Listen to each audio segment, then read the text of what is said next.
I'm David Cronenberg, a Canadian filmmaker born and raised in Toronto and still live there and have shot many of my films there.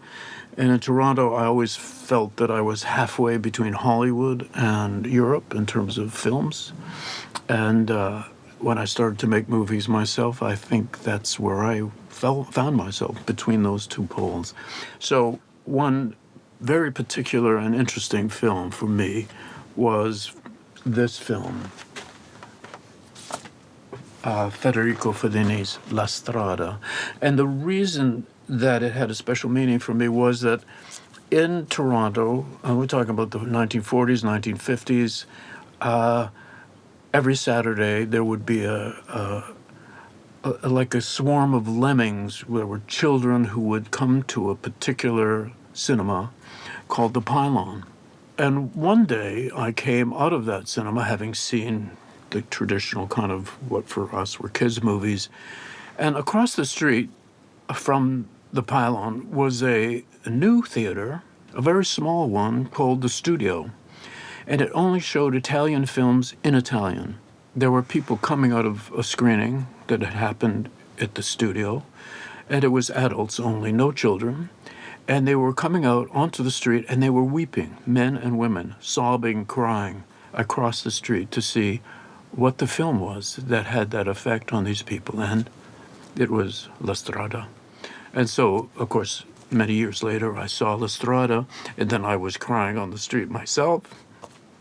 And I thought, that was the moment that I realized that film had that kind of power. It made a difference to me in my entire film career. So, La Strada.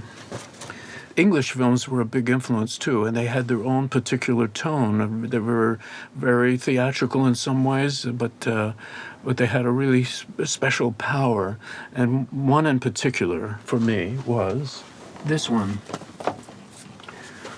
Odd Man Out, with an actor I absolutely adored, James Mason. I would have loved to work with him. He had the most wonderful voice and presence. Directed by Carol Reed, and it was an incredibly powerful, melancholy, surprising film that was, as I say, had a particular English feel that you would not find in the rest of Europe, or certainly not in Hollywood also. Odd Man Out, fantastic to have this film in my hand. But as we said, there were two poles, and there was a European pole, but there was also the American pole. Now, American filmmaking, of course, was not just Hollywood. And a film that I could relate to more in terms of my own filmmaking was David Lynch's film Eraserhead.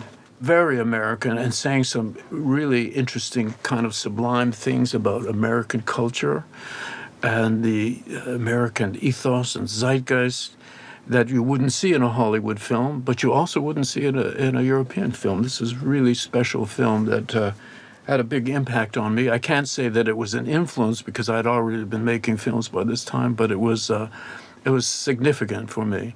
And I met David, and we got along very well. I went with him to Bob's Big Boy, where we would eat hamburgers for lunch, and we got along very well. And it's really, of course, it's a tragedy that he died so young, Eraserhead. This immense collection, quite fantastic and really heavy, and you could use it in your workout. Bergman also was one of the greats for anybody who felt that film was art.